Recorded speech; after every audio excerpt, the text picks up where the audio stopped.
एक आजकल smart gold बहुत आ गया है। जैसे आप बात कर रहे थे, बहुत अच्छा मेथड आपने बताया अभी बैंक के अंदर रखने वाला। एक स्मार्ट गोल्ड में लोग बहुत इन्वेस्ट करते हैं। What do you say about that? Gold, हाँ, ETF and gold bonds market में आ गया, डिजिटल गोल्ड जिसको बोलते हैं। तो this two things, that's a good part. अगर आपको इन्वेस्टमेंट पर्पस से करना है, ठीक है, तो आप डिजिटल गोल्ड के लिए जाइए, ठीक है। वो सिर्फ एक पेपर्स पे है, सेबी रेगुलेटेड है, वेरी फर्स्ट, ठीक है। डिफरेंस अगर मैं आपको कंपैरिजन ड्रॉ करूँ, आप 24 कैरेट गोल्ड बार बाय कर रहे हो और आप गोल्ड डिजिटल गोल्ड बाय कर रहे हो, जो गोल्ड ETF जिसको बोलते हैं। तो डिफरेंस थोड़ा सा कंपैरिजन में आ जाते हैं। जो डिजिटल गोल्ड है वो सेबी रेगुलेटेड है, स्टॉक मार्केट की तरह, ठीक है। जब मर्जी आओ उसको बेचा, 2 दिन में कैश आपके अकाउंट में आ गया, ठीक है।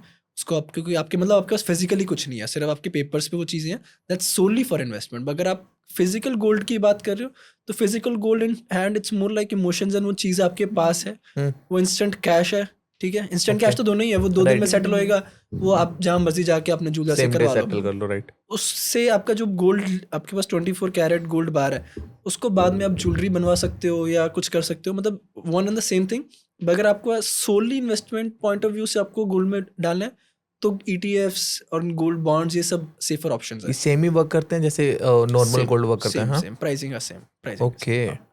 इनफैक्ट अगर फिजिकल गोल्ड पे आप 3% GST भरते हो, एंड ETFs पे बहुत ही मिनिमल अमाउंट दे के आप इन्वेस्ट कर सकते हो। सही। ओके। वैसे मेथड बताओगे, if someone want to buy that, what's the exactly and easy method to buy? Stock market की तरह जाओ आप ऑनलाइन, वेबसाइट्स वेबसाइट नहीं, सेबी रेगुलेटेड है। जैसे स्टॉक मार्केट आप ट्रेड करते हो, हाँ, है ना, तो वैसे सेम चीज़, आप स्टॉक बाय कर रहे हो किसी चीज़ का, वैसे आप गोल्ड ETF बाय कर सेम रहे हो, डीमेट अकाउंट से ही होता डीमैट है अकाउंट से हो जाता है सब। अच्छा। हाँ, सेम सेम बाकी बहुत सारी एप्स भी ऑफर कर रही हैं, तो वहाँ भी सेफर है? सेफर है। बट अगर मैं बात करूँ थ्रू डीमैट अकाउंट, अगर आप चीज़ों को करोगे, ठीक है, जो सेबी रेगुलेटेड ऑर्गेनाइजेशन है उनके थ्रू करोगे, that's a better option. Okay. तो वैसे अगर बात करें गोल्ड की ही बात कर रहे हैं हम लोग, तो गोल्ड की वैसे कितनी बड़ी मार्केट है इंडिया के अंदर?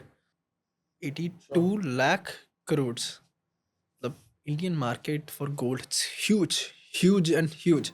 एंड ये सिर्फ एक रिकॉर्डेड स्टेटमेंट्स है, जो अनरिकॉर्डेड गोल्ड हाउस होल्ड्स में पड़ा है उसका तो कोई हिसाब ही नहीं है। अच्छा जी।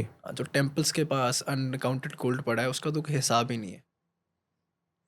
और बात करें जैसे मार्केट के अंदर ही ब्रांड्स की और लोकल ज्वेलर्स की, इनके बीच में क्या डिफरेंस है? क्योंकि मेकिंग चार्जेस की अगर बात करें, उनके बहुत ज़्यादा होते हैं, इनके बहुत कम होते हैं।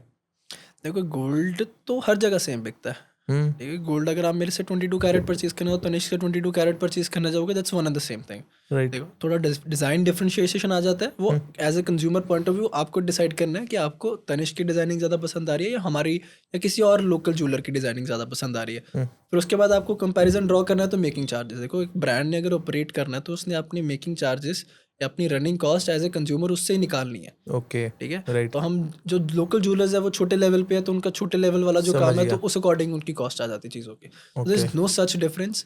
अगर आप मार्केट सेगमेंटेशन की बात करें, तो अराउंड 11 to 12% है जो ब्रांड्स के पास है, एंड रेस्ट जो रह गया वो स्टिल अभी लोकल ज्वेलर्स के पास ही ऑपरेटेड है। अच्छा, हाँ, मतलब मार्केट इतनी बड़ी है ज्वेलरी, मतलब अभी भी लोकल ज्वेलर्स के पास बहुत ज़्यादा बहुत ज़्यादा शेयर है। रेशो है, बहुत ज़्यादा रेशो।